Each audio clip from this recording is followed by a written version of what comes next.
Bagaimana kabar saudara hari ini? Luar biasa. Hari ini saya akan masuk pada bagian yang ketiga, saudaraku, dari seri firman Light the Fire Again.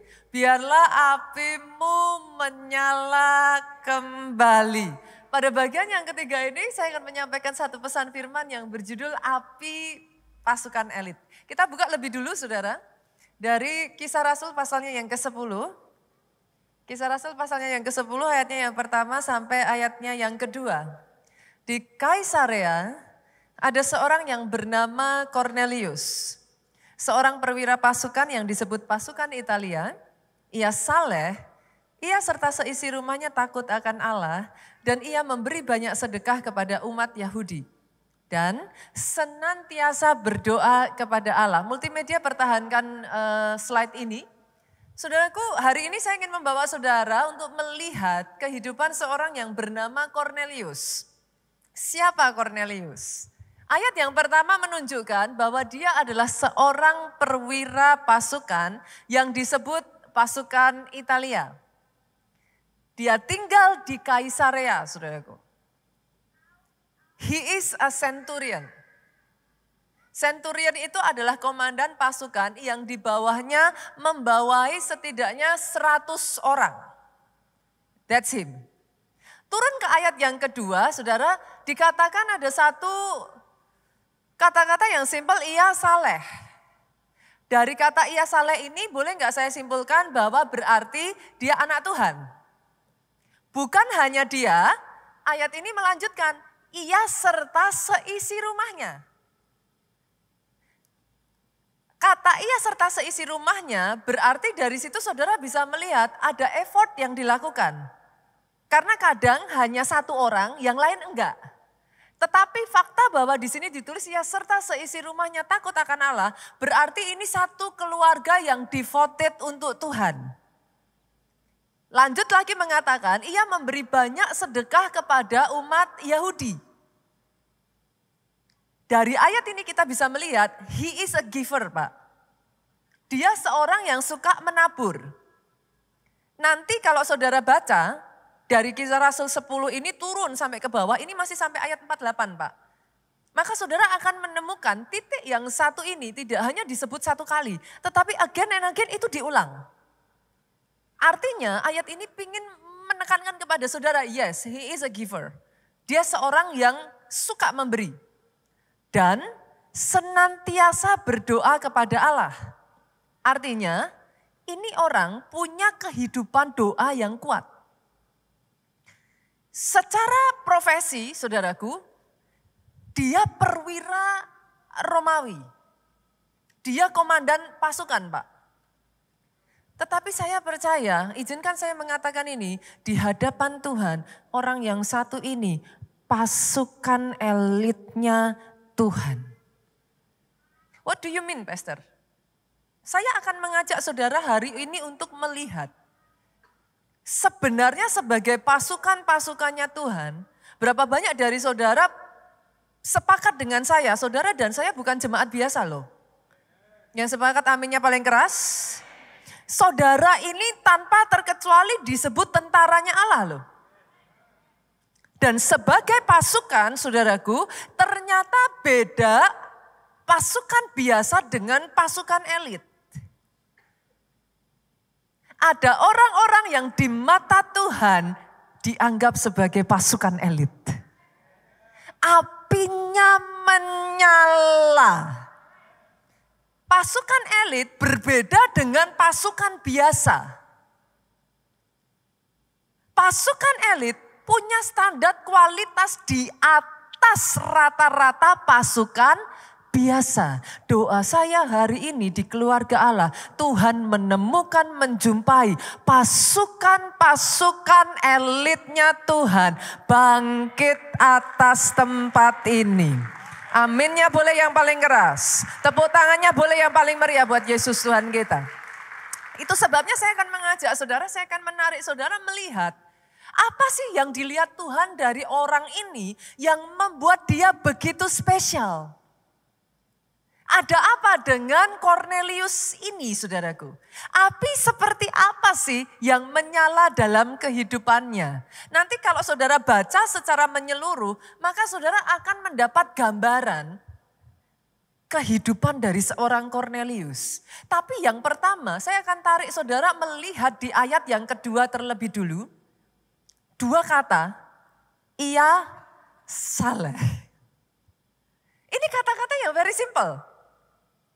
Tapi di balik dua kata ini, ia saleh, itu terkandung arti yang sangat dalam. Banyak orang berpikir, saleh itu artinya orang baik, Pastor. Saleh itu, kalau saudara berpikir saleh artinya apa? Orang terhormat, orang yang menjaga moralnya, saudaraku, bisa? But it's not. Kalau saudara membuka di dalam Kamus Besar Bahasa Indonesia, maka saudara akan menemukan arti saleh itu adalah taat dan sungguh-sungguh dalam ibadahnya. Api yang pertama yang dimiliki seorang Cornelius, api ibadah itu menyala dalam hidupnya. Buat Cornelius, ibadah itu bukan hanya sekedar ya sesekali aja dia datang ibadah. No. Orang ini taat. Setiap minggu dia komit untuk beribadah. Bukan hanya sekedar harus datang karena terpaksa loh saudaraku. No. Ibadahnya sungguh-sungguh. Yang lain mau datang terlambat dia enggak peduli. Dia selalu datang yang paling awal. Yang lain mau chatting ngobrol kiri kanan dia enggak peduli. Setiap ibadah dia menunjukkan hatinya benar-benar fokus kepada Tuhan. Alkitab mencatat dia sungguh-sungguh. Apa yang menarik dari fakta yang ditulis dari ayat pertama dan ayat kedua tadi saudaraku, adalah ketika kita mendapati bahwa Cornelius ini seorang perwira Romawi. Saudara harus tahu loh, buat orang Romawi pada zaman itu, kaisar itu dianggap dewa yang harus disembah. He is not a Jew. Dia bukan orang Yahudi, Pak. Dia tidak lahir dari keluarga imam loh. Yang membuat fakta ini menarik Pak adalah hanya untuk dia beribadah. Dia punya resiko yang begitu besar dianggap mengkhianati negaranya. It makes it special. Ini membuat dia menjadi orang yang spesial. Kenapa? Jangan salah saudaraku. Orang yang bukan Yahudi namanya ditulis dalam satu perikop yang sangat panjang. Bercerita tentang one single person. It must be something. Yang hebatnya lagi dari orang ini saudaraku. Dia adalah centurion, komandan pasukan kelas atas. Lebih-lebih lagi bagi dia untuk menyembah Allah yang hidup, resikonya bukan hanya jabatan, bisa jadi nyawa. Kalau apinya tidak menyala, dia tidak akan mengambil resiko sebesar itu untuk beribadah setiap minggunya. Ketika saya membaca kisah dari Cornelius ini saudaraku, mengingatkan saya pada saat saya masih remaja saudara. We are very on fire Pak. Kita itu kayak gimana ya Bu, kayak ibadah itu sesuatu yang ditunggu-tunggu gitu. Setiap Sabtu kita punya ibadah remaja saudaraku. Dan kami itu sangat on fire habis-habisan. Di antara teman-teman yang datang di ibadah remaja ini saudaraku, ada satu anak, wanita. Anaknya itu pendiam Bu. Jadi kita juga enggak terlalu banyak ngobrol karena anaknya pendiam. Cuman ada satu hal yang terus kayak kita tuh selalu ingat dari anak ini. setiap kali datang ibadah, itu kalau enggak tangannya lebam, pernah pipinya lebam, pernah satu kali yang tidak bisa disembunyikan saudaraku, matanya lebam. Tapi karena anak ini pendiam, dia rajin saudaraku, setiap minggu dia selalu ada, selalu muncul, selalu datang. Tapi karena dia pendiam, teman-teman juga kayak sungkan mau tanya gitu. Jadi ya kita nggak sampai tanya-tanya seperti apa sudah. Sampai satu ketika ada satu momen di mana kita itu kumpul bareng-bareng, akhirnya kita tanya, kenapa sih kok setiap kali ibadah seringkali kami tuh dapetin kamu tuh selalu lebam. Dari situlah dengan berlinangan air mata dia bercerita saudaraku. Setiap kali dia pulang dari ibadah, ketahuan oleh papahnya dia ibadah di gereja kita. Dia dihajar habis-habisan saudara. Dia bercucuran dengan air mata dan dia berkata kepada teman-teman semua begitu mendengar ceritanya, otomatis kami terhenyak, kami kaget saudara. Tapi dia ngomong, jangan takut, itu tidak akan membuat aku berhenti beribadah di tempat ini. Waktu kami mendengar apa yang dia katakan, jujur saudaraku, hati kami itu hancur.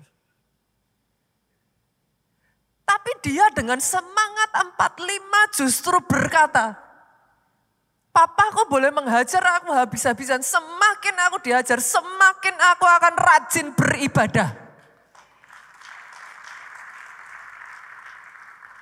Sadari saudaraku, I don't know dengan saudara ya, maybe for you, you have the choice untuk dengan mudah beribadah.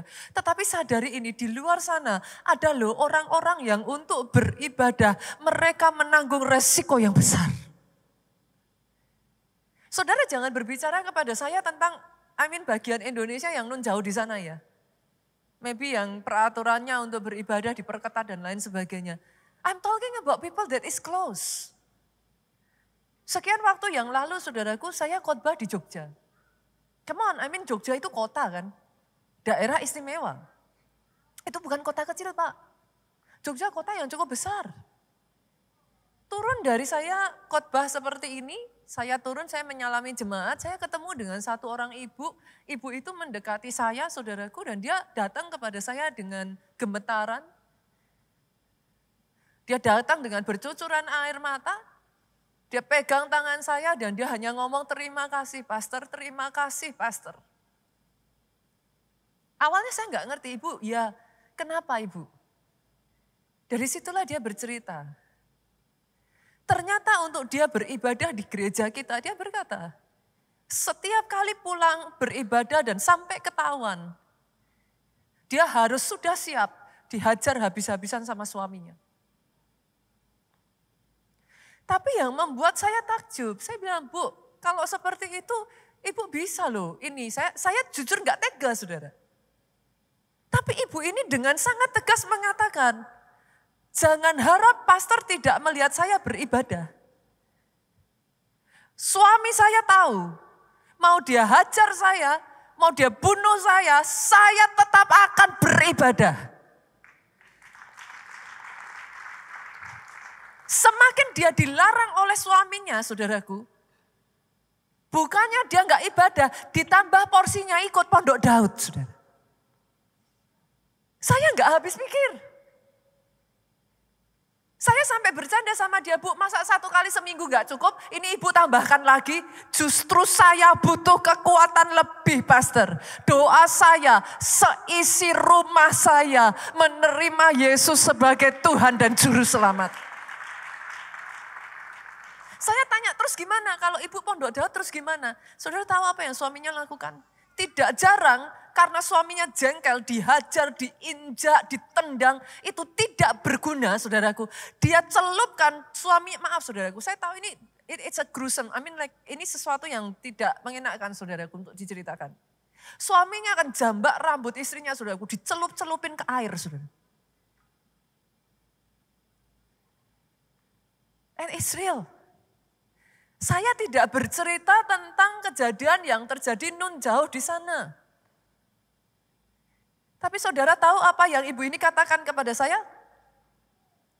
Hari itu dia bawa sepasang suami istri. Dia perkenalkan kepada saya, Pastor, ini adalah kedua mertua saya. Mereka sudah beribadah di tempat ini.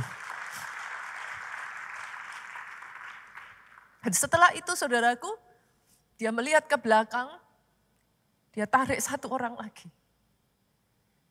Dan dia berkata kepada saya, ini suami saya.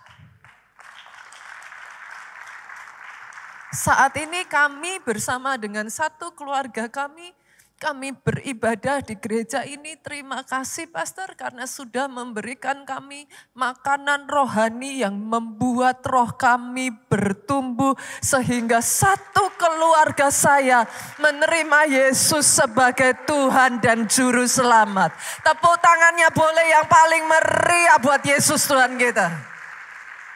Doa saya hari ini, api ibadahmu dinyalakan. Bukan sekedar ibadah. Yes, mungkin saudara punya kebebasan untuk beribadah. Tapi selalu ingat ini. Ada orang-orang di luar sana yang hanya untuk datang dan bisa duduk seperti saudara. Resiko yang harus mereka ambil sangat besar. Buat teman-teman, halo. Saudara yang ada di online saat ini, if you are around. Kalau saudara happen to be around Jakarta, come on. Gereja kita ada 2 tempat ibadah, kita ada di PIK, kita ada di Soho Capital lantai 11. Join us. Saya nggak mau kita jadi orang Kristen biasa-biasa. Tapi sama-sama jadi orang Kristen, apimu harus dinyalakan. Sama seperti Kornelius. Ada alasan kenapa ia disebut saleh. Ia bukan hanya orang terhormat, dia bukan hanya orang yang baik. Dia taat dan sungguh-sungguh dalam ibadahnya. Mau hujan enggak hujan, capek enggak capek, ibadah harga mati.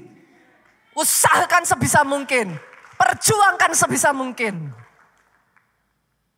Bangun kehidupan roh kita dari minggu demi minggu, apinya terus dinyalakan.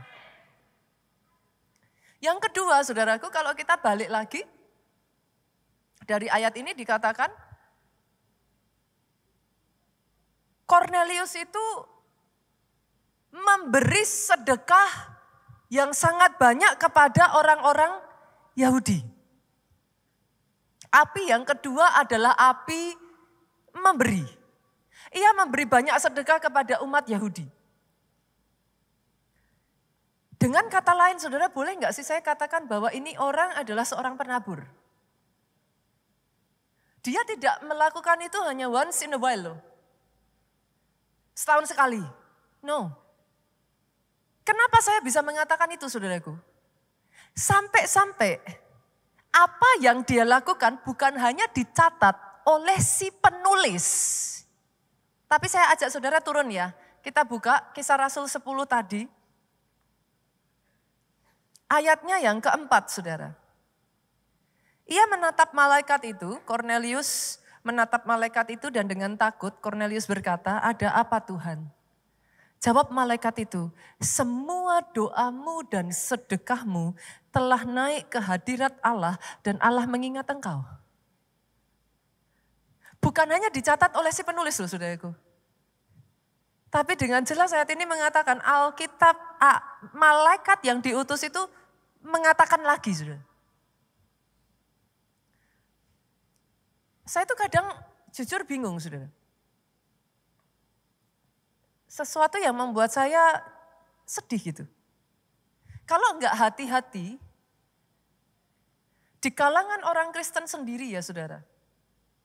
Di gereja kita lah, enggak usah jauh-jauh. Dalam 1 tahun, saudara yang sudah beribadah lebih dari setahun, saudara tahu yang saya maksudkan. Kita tuh enggak pernah 1 bulan temanya sama terus. Dari bulan Januari ke Februari ke Maret, ada yang tentang keluarga, ada yang tentang, ada banyak hal saudaraku. Tapi coba tebak saudara, dari 12 tema di 12 bulan itu, mana yang paling sering diserang orang? Saya herannya ketika gereja mengajarkan tentang keluarga nggak diserang tuh. Gereja mengajarkan tentang perkara roh nggak diserang. Mana yang paling sering diserang? Kalau gereja udah ngajarin soal keuangan, persepuluhan, persembahan, itu ya saudaraku, teman-teman yang ada di sosial media udah tahu. Tangting, tangting, tangting, tangting, tangting, tangting, tangting. Disitulah saatnya saudara akan lihat wajah-wajah saya terpampang lagi. Saya tuh gak habis pikir.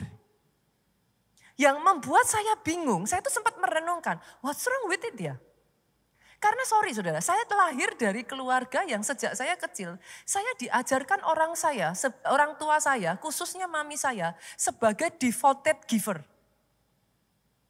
Mami saya itu punya kebijakan rule ya saudara, kalau anak-anaknya dikasih uang saku, tiap bulan nggak ngasih persepuluhan, habis itu. Bulan depan minta uang saku, jangan harap dikasih pak. Itu aturan di keluarga saya. Far away, maksudnya jauh sebelum saya itu jadi pendeta, saudara. Sampai detik hari ini, saudaraku, kenapa saya mengatakan mami saya ini adalah seorang devoted giver ya? Sampai detik hari ini, mami saya tuh ngomong sama saya, mau gereja ada proyek, nggak ada proyek. Mau Pak Obaja, karena di Solo, saudara, mami saya. Mau gembala sidang mengumumkan ada pembangunan, nggak ada pembangunan. Setiap bulan mami saya ngasih janji iman. Saya dibesarkan dari keluarga seperti itu. Dan saya selalu berpikir ada satu sukacita yang besar di dalam kehidupan kami. To give.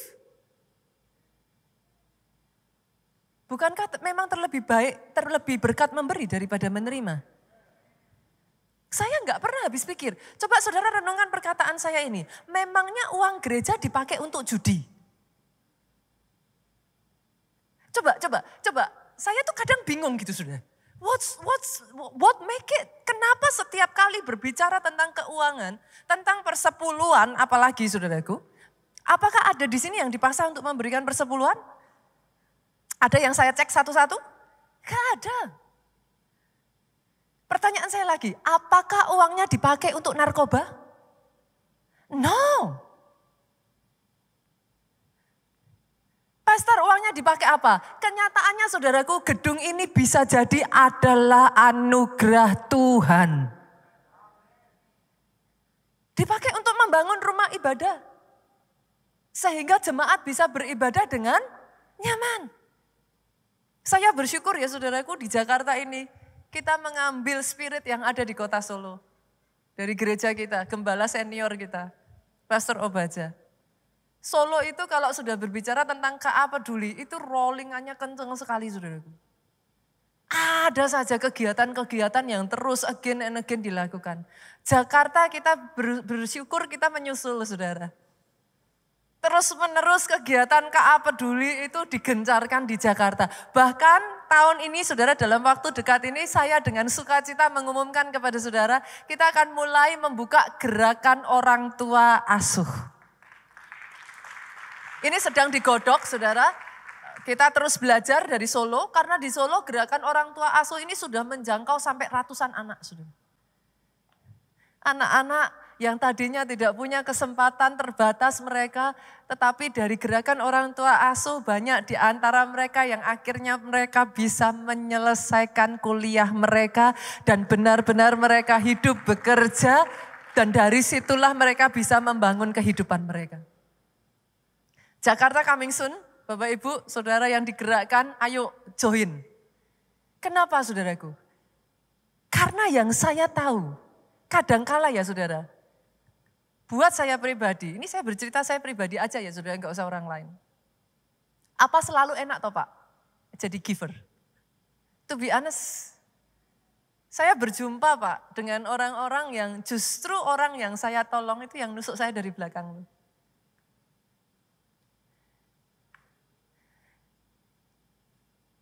Justru orang-orang yang saya sudah memperjuangkan saudaraku itu yang banyak kali mengkhianati saya. Sekalipun saya seorang pendeta Bu, Kalau mau jujur, apa enggak kapok? Kapok loh saudara.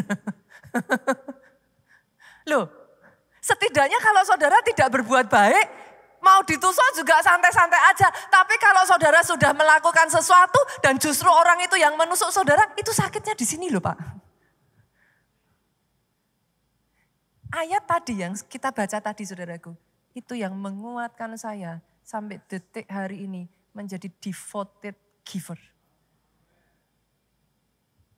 Ternyata pada saat saudara memberi, pemberian saudara itu diterima manusia, betul.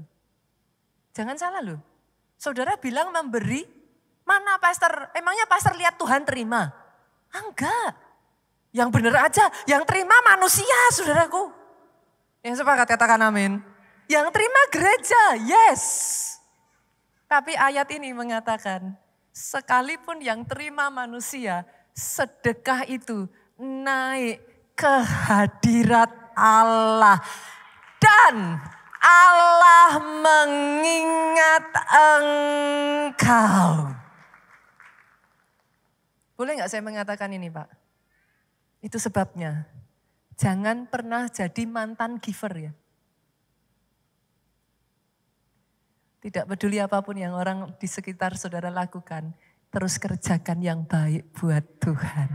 Tidak peduli orang boleh ingat, orang mau nggak ingat.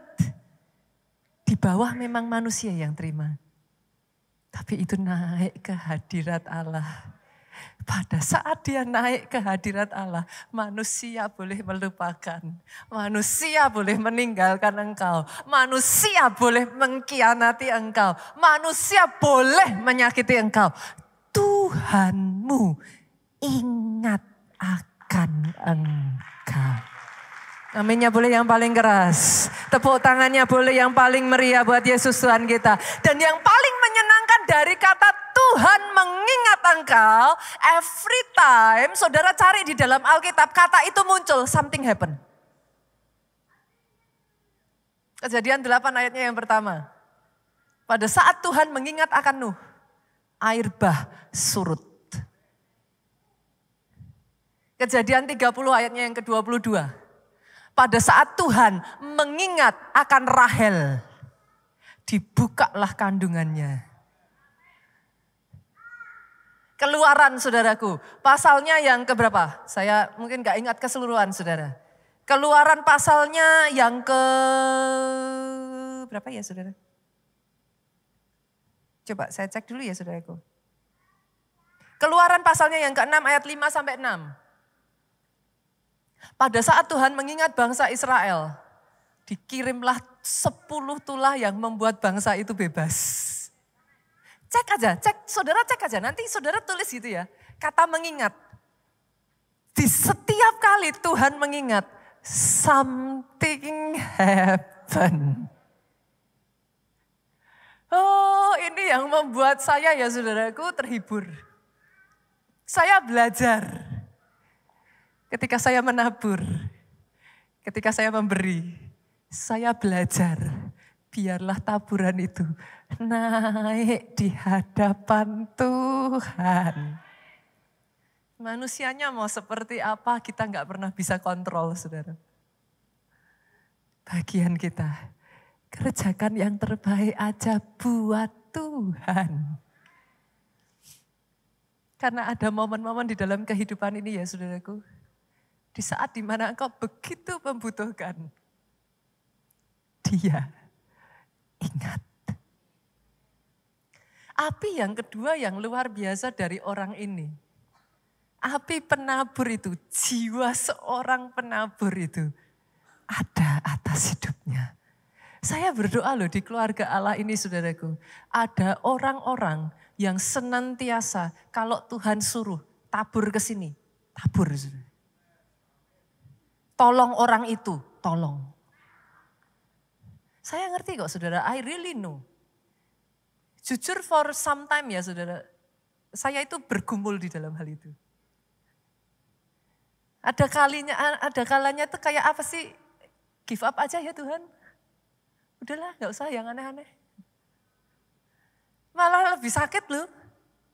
Coba kalau saya cuma ibadah doang udah selesai perkara kok. Saya nggak usah aneh-aneh, saya nggak usah ini, saya juga nggak mau ikut campur kehidupan orang lain. Tapi kadang ketika Tuhan suruh ya saudaraku. Dan saya melihat itu tuh goresnya di sini tuh saudara. Tapi ketika saya membaca semuanya ini saya berkata kepada Tuhan. Saya tetap komit. Tuhan mau pakai kehidupan saya tetap akan komit. Mau orang seperti apapun. Sediakan hidup saudara jadi seorang penabur yang Tuhan bisa pakai. Kesaksian nanti yang kita dengar ya saudaraku adalah salah satu kesaksian yang muncul dari seseorang yang mau bersedia dipakai Tuhan untuk menjadi seorang penabur. Dan dari situ Tuhan pakai untuk memberkati kehidupan satu keluarga. Ketika jemaat satu dengan yang lain muncul jiwa penabur ini. Tuhan bisa pakai untuk perkara besar. Oh, api ini dinyalakan kembali. Yang ketiga yang membuat orang ini spesial saudaraku. Bersamaan dengan ayat tadi dikatakan dan senantiasa berdoa kepada Allah. Bukan sesekali loh. Bukan kadang-kadang. Tapi di dalam kehidupan Cornelius, api doa puasanya menyala. Pastor jangan cocokologi dong, jangan dibuat-buat. Orang ayatnya tadi ngomongnya senantiasa berdoa kok. Ini karena gereja lagi doa puasa masukin doa puasa gitu. In case ada di antara saudara yang kritis gitu kan. Orang bilangnya senantiasa doa kok, masa di sini tulisannya api doa puasa menyala. Loh, sungguhan loh saudaraku di gereja kita tuh kalau nulis kayak gini gak asal saudara. Kita buka yuk, kita buka. Kisah Rasul pasalnya yang ke-10 tadi turun ke bawah saudaraku. Ayatnya yang ke-30. Di ayat 30 ini Cornelius ini jawab saudaraku. Jawab Cornelius 4 hari yang lalu. Kira-kira pada waktu yang sama seperti sekarang. Yaitu jam 3 petang, aku sedang berdoa di rumah. Tiba-tiba ada seorang berdiri di depanku, pakaiannya berkilau-kilau. Boleh enggak saya ajak saudara baca dalam bahasa Inggrisnya? Jadi supaya saudara nanti enggak bilang, Pastor Nita cocokologi ini diambil-ambil seenaknya ayatnya. Enggak saudara. Yuk, Kisah Rasul 10 ayat 30 dalam bahasa Inggrisnya ngomong gini. 4 days ago, I was fasting.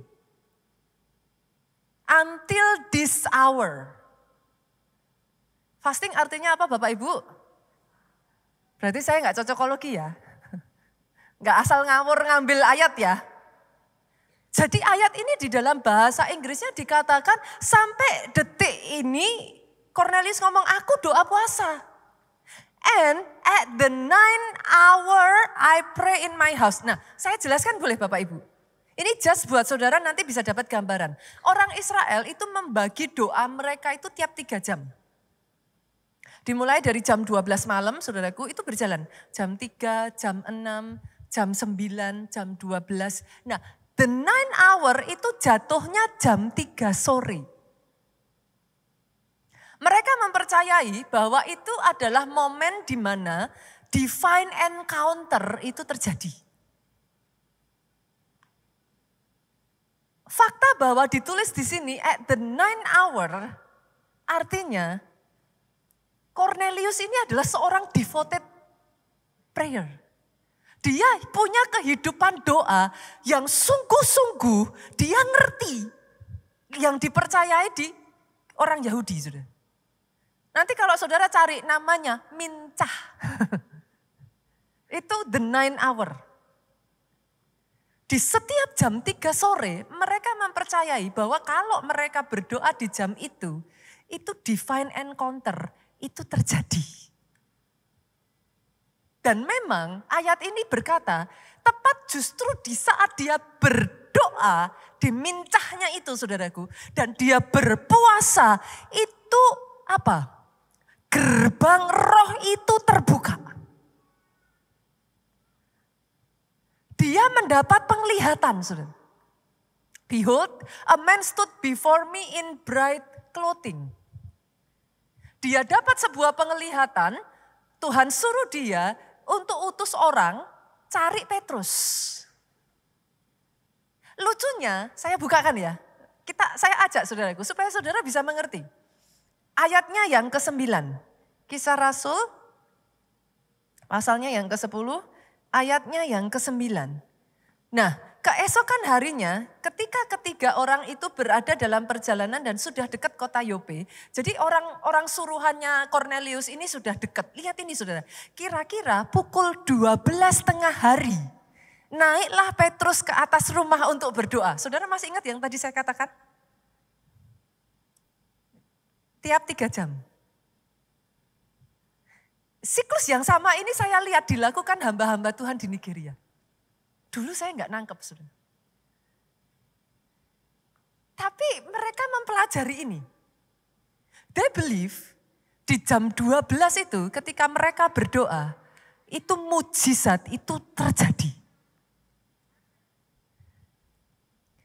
Pada saat Rasul Paulus di jam 12, ini nanti kalau saudara mempelajari di sepanjang Alkitab, siklus ini akan muncul terus nih. Here and there, kalau saudara cukup teliti, siklus ini akan keluar. Saudara lihat aja nanti. Kalau saudara sungguh-sungguh yang tertarik ya mempelajari, saudara nanti lihat. Mereka mempercayai ini. Di jam 12, Rasul Paulus itu, Petrus saudaraku.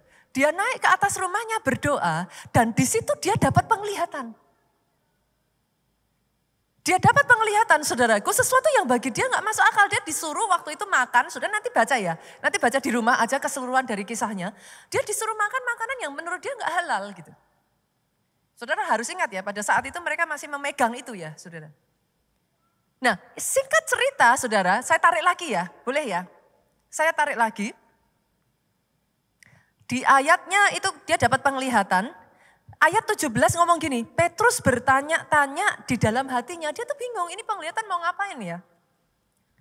Apa kiranya arti penglihatan yang telah dilihatnya itu? Sementara itu telah sampai di muka pintu orang-orang yang disuruh oleh Cornelius dan yang berusaha mengetahui di mana rumah Petrus. Jadi perhatikan ya saudaraku, sementara di sini Cornelius berdoa dengan sungguh-sungguh. Dia bukan hanya sekedar devoted dalam doanya, dia berpuasa, gerbang roh terbuka saudara. At the same time nyambung tuh ke Petrus. Orangnya nyampe, orang yang disuruh nyari, nyampe. Tapi hebatnya ayat di bawahnya itu ngomong kayak gini, saya turun lagi ya saudaraku. Ayat 20. Ada 3 orang mencari engkau. Ayat 20, bangunlah, turunlah ke bawah. Tuhan tuh ngomong sama Petrus, berangkatlah bersama dengan mereka. Jangan bimbang, sebab aku yang menyuruh mereka kemari. Itu nyambung.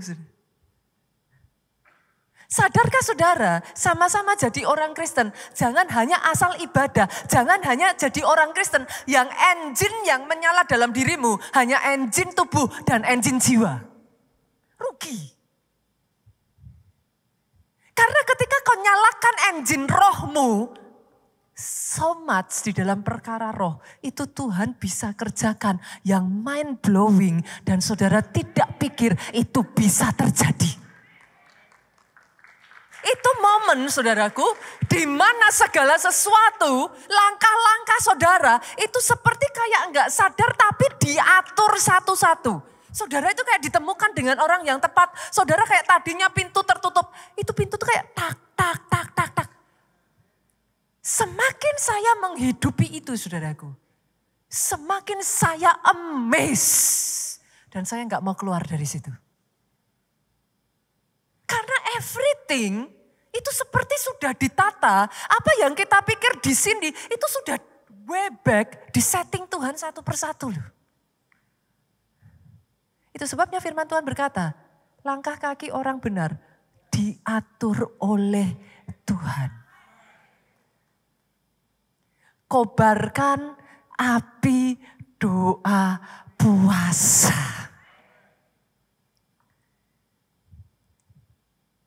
Pastor, saya udah terlanjur tuh gak puasa. Belum terlambat saudara. Lah ini sudah hari yang keberapa Pastor? Enggak apa-apa. Ayo puasa. Kapan lagi? Kalau nggak dipaksa, nggak mau tuh dagingnya. Ayo, jujur saudara. Yang hari-hari ini mau puasa maju mundur kayak Syahrini saudaraku. Ayo, kobarkan api doa puasamu.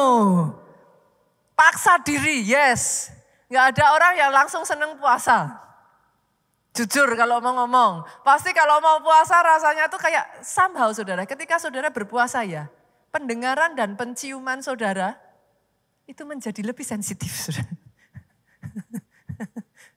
Dari kejauhan itu suara ting ting ting ting, ting itu sudah kedengaran saudara. Gak tahu gimana kalau puasa tuh ya, di belakang ART masak apa, itu hidung tuh tajam loh. Kok harum ya? Itu sebabnya saudara kalau enggak dipaksa, tubuh enggak akan mau. Besok ini saudaraku, gereja kita get ready ya. Tanggal 20 sampai 29 hari Selasa ke depan ini, sampai 10 hari ke depan, kita akan mengadakan KKR Pencurahan Roh Kudus Fire Conference saudaraku. 10 hari berturut-turut, jadwalnya saudara cek ya. Karena tiap hari beda-beda, yang khotbah beda-beda, mau khotbah siapapun datang aja lah saudara. Semuanya memberkati kok. Yang perlu saudara catat, saudara foto saudaraku adalah jamnya. Senin sampai Jumat itu di jam 7.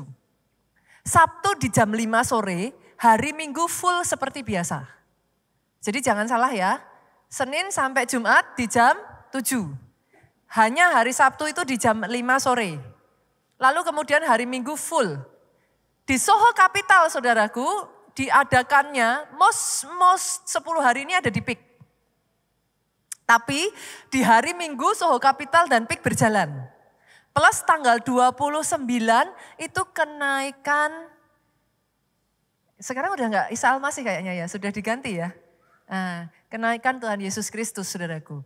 Itu sebabnya akan diadakan di 2 tempat ibadah juga, baik di PIK maupun di Soho. Jadi saudara hati-hati ya nanti ya. Dan saya akan curi start saudara. Saya akan curi start. Selama 1 minggu ini, Pondok Daud kita sudah dibuat menjadi Pondok Daud spesial ibadah puasa. Settingnya Pondok Daud di lantai 8M, tetapi dibuat selama jam 7 sampai jam 9, 2 jam ini settingnya berbeda. Saya mau curi start, besok Senin saya datang saudara. Boleh enggak Bapak Ibu kalau yang bisa hadir, kita bawa potluck yuk. Apa itu potluck? Bawa makanan, buka puasa bareng. Saudara yang bisa datang aja saudara. Saya enggak tahu apakah nanti akan diadakan di lantai 8M, kalau tempatnya cukup dia akan diadakan di 8M, kalau enggak cukup maka nanti dipindahkan di tempat ini. Kita makan bareng-bareng. Nanti saling sharing, tuker makanan, saudaraku bawa aja makanan. Saya sudah lama saudara, jujur enggak kayak ketemu jemaat dalam setting yang lebih apa sih, simple gitu ya, lebih warm ya, lebih kecil gitu. Kadang-kala kalau seperti ini mau ketemu jemaat satu-satu itu agak susah saudaraku. Wajah-wajahnya saya apa kok, saudara siapa duduk di mana itu kira-kira terpetakan saudara. Tapi jujur kayak kita nggak bisa ya sampai ngobrol atau seperti apa tuh susah saudara. Jadi saya berpikir besok Senin kita sama-sama potluck, habis makan-makan, udah lama kan saudaraku enggak barengan seperti itu. Kita masuk jam 7 sampai jam 9 Pondok Daud, kita angkat benar-benar atmosfernya di setting, kita sudah mulai api itu dikipasin lagi saudara. Sehingga nanti masuk tanggal 20 sampai 29 saya percaya api itu dikobarkan kembali. Bersamaan dengan ini saudaraku ada kabar baik, selama Fire Conference tanggal 20 sampai 29, saudara yang mau daftar UC ini diskon terakhir. By the way tanggal 25 sampai 27 Juni dari Jakarta saja ada lebih dari 500 orang akan berangkat bareng-bareng untuk UC, saudara. Jadi kalau saudara pengen join, belum terlambat, segera aja daftar. Tunggu nanti tanggal 20 sampai 29 itu diskon terakhir, saudara. Menyala apinya, saudara. Menyala kembali apinya. Boleh sekali lagi kita kasih tepuk tangan yang paling meriah. Yang keempat, yang terakhir, saudara. Ada satu hal yang luar biasa dari Cornelius ini yang membuat, to be honest ya saudara, kalau saya baca kisahnya, the more I read, semakin saya baca, semakin saya tuh jatuh cinta sama karakter yang satu ini, saudara. Kenapa? Coba kita buka ya, Kisah Rasul 10 ayat 24. Bukan hanya dia api ibadahnya menyala, apinya sebagai seorang penabur, api doa puasanya. Ayat 24 ngomong gini, dan pada hari berikutnya, sampailah mereka di Kaisarea. Jadi rombongan Petrus yang dijemput itu sampai di Kaisarea. Cornelius sedang menantikan mereka. Dan ia telah memanggil sanak saudaranya dan sahabat-sahabatnya berkumpul. Orang satu ini nih, saya nggak tahu apakah saudara bisa mengerti apa yang saya pikirkan ya.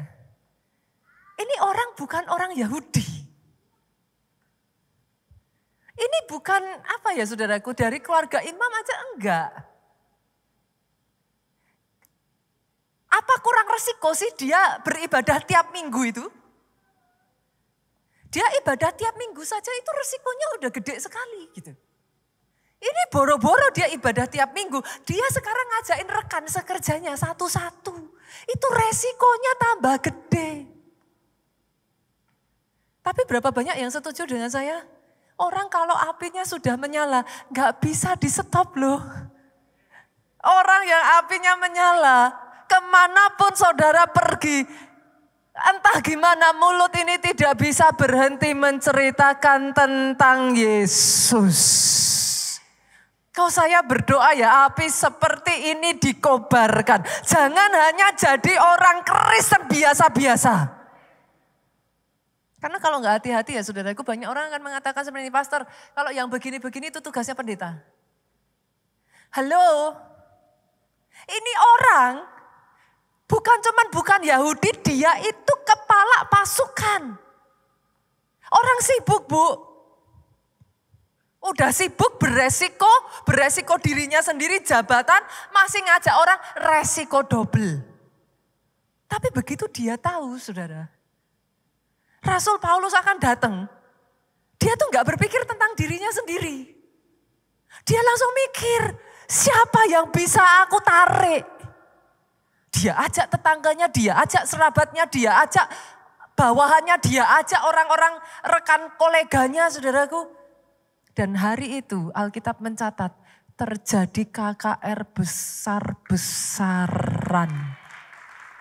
Saudara baca sampai ayat yang ke-48 nanti saudara di sana temukan mereka memberikan diri dibaptis. Ini gila orang satu ini saudara. Mengingat hal ini ya jujur saudaraku, saya tuh teringat akan kemarin kejadian waktu kami mission trip. Tahun lalu saudaraku, gereja kita mengadakan mission trip ke Nias. Tahun ini mission trip akan dibuka lagi saudara. Nanti tunggu ya, tanggal mainnya akan diumumkan sekitar bulan Agustus saudara. Nanti begitu segala sesuatunya sudah fix, sudah pasti, saudara akan dikasih kabar gitu. Kepastian tanggalnya, mungkin sekitar minggu ketiga, minggu keempat bulan Agustus. Gitu. Mission trip akan diadakan saudaraku, nanti kotanya juga akan kita umumkan, kita menyusul saudara semuanya. Tapi tahun ini akan diadakan mission trip. Dan mission trip tahun lalu saudaraku itu luar biasa sekali. Mungkin boleh aja dimunculkan videonya ya, multimedia sudah siap. Dimunculkan aja videonya. Silakan, multimedia. Apa yang saudara lihat ini, kami tidak beribadah di gereja. Yang ditayangkan ini, lawatan terjadi, saudara lihat orang itu pada berjatuhan, mereka menangis, mereka bergelimbangan. Ini ada di cafe shop. Ini tidak terjadi di gereja, saudara. Ceritanya, saudara, pada saat itu kami itu udah capek banget seharian karena mission trip itu padat, saudara. Kami itu udah capek. Tapi pemilik dari coffee shop ini begitu mengetahui bahwa rombongan gereja kita datang ke Nias, dia nekat dan maksa ngotot untuk menghubungi gereja kita, saudaraku, untuk minta supaya kita itu berhenti di coffee shopnya dia, saudara. Sejujurnya pada saat itu semua itu udah sore, kalau saya nggak salah itu sekitar jam 4 sore kayak gitu, saudaraku. Dan orang sudah pada capek, perjalanan balik lagi ke kota itu masih 2 jam. Kalau berhenti, udah semakin malam, saudara. Dan besoknya itu kami udah pulang. Jadi kita tuh sudah tidak, sorry to say saudaraku, dalam pikiran kita tuh udah ada gitu. Tapi sampai titik terakhir, pemilik coffee shop ini nekat dan mengatakan, harus datang ya pastor, udah dibeliin makanan. Itu senjatanya saudaraku. Bukan masalah makanannya sih saudara. Tapi kita tuh jadi merasa kayak, saya jujur pribadi merasa segininya dia berusaha gitu. Akhirnya kami datang saudara. Pada saat kami datang, kalau nanti saudara lihat itu ya tadi ya, teman-teman tuh udah kucel, wajahnya tuh udah capek gitu. Dan kami datang dengan pemikiran, kami cuman sebentar doa berkat aja untuk coffee shopnya, terus pulang. Ternyata mereka sudah siap saudaraku. Bukannya doa berkat, saya diminta nyampein firman. Loh saya kan bilang loh, ini orang tamu-tamu tuh pada duduk di situ sudah. Mereka gak peduli.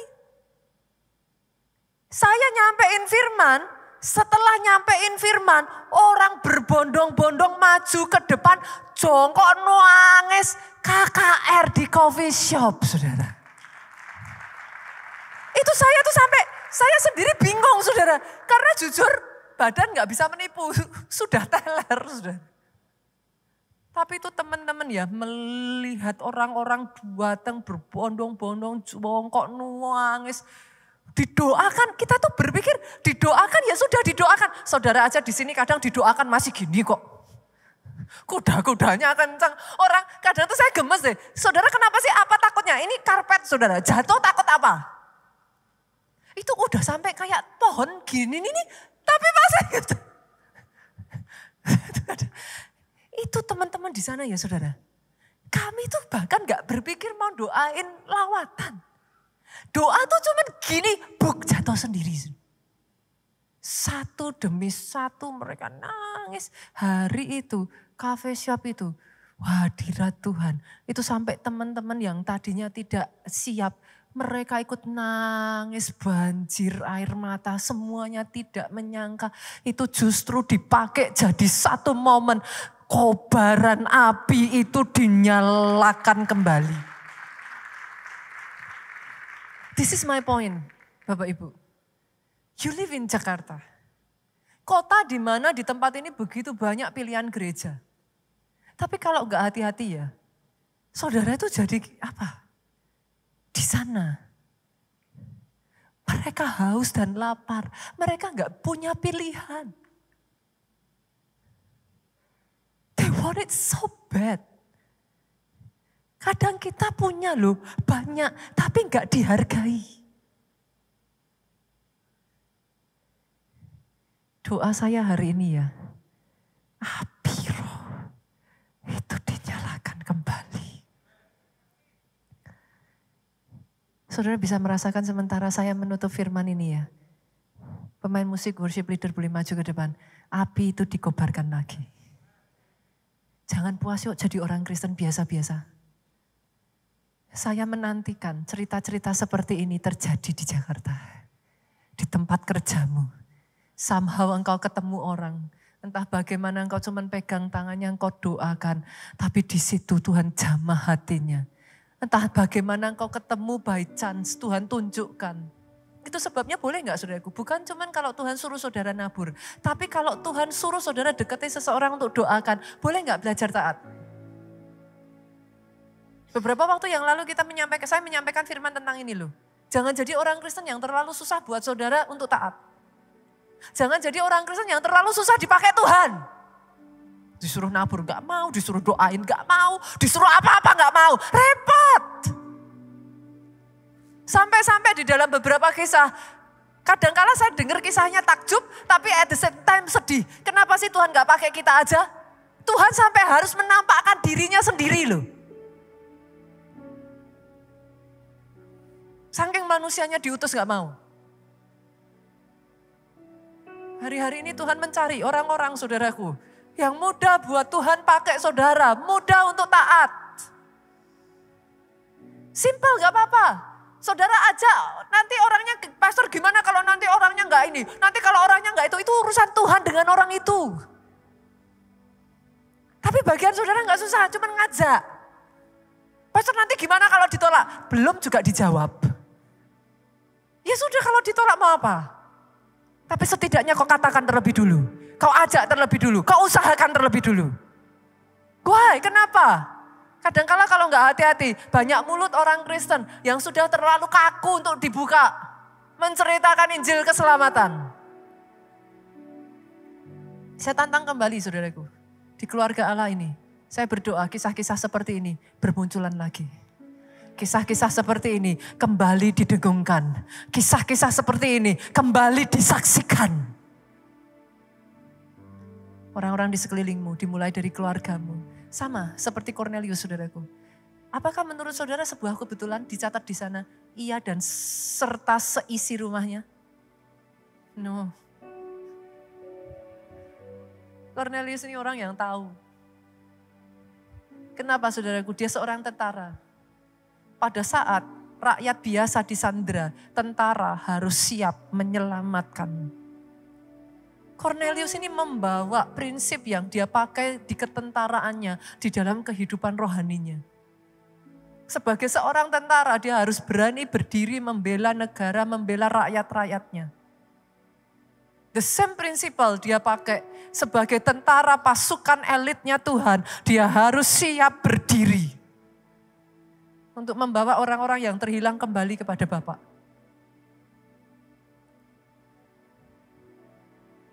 Jangan puas saudaraku.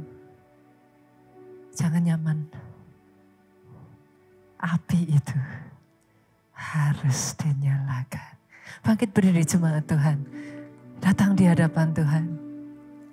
Yesus, Yesus, Yesus, Yesus Tuhan.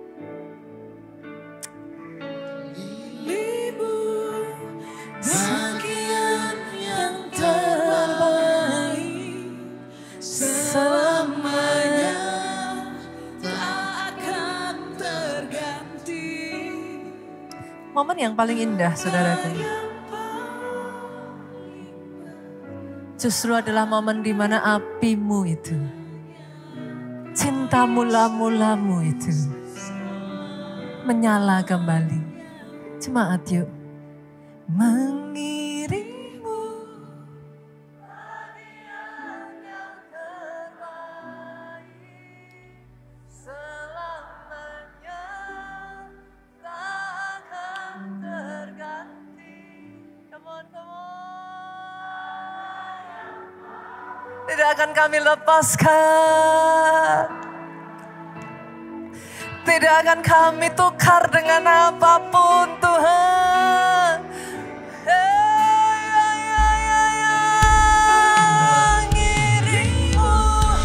Bagian yang terbaik selamanya tak akan terganti. Harta yang paling berharga di dalam hidup ini, Yesus kami.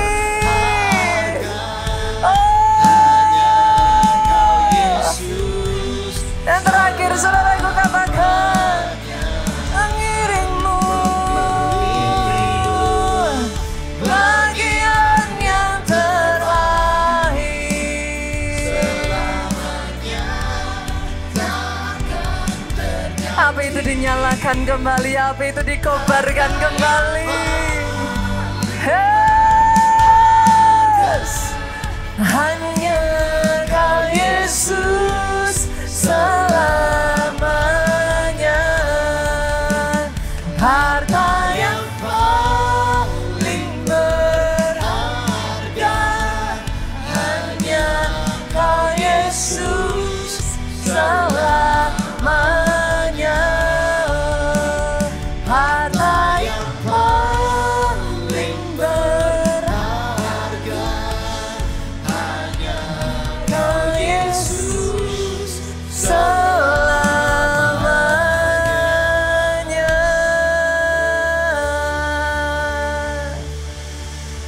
biar api itu terus berkobar.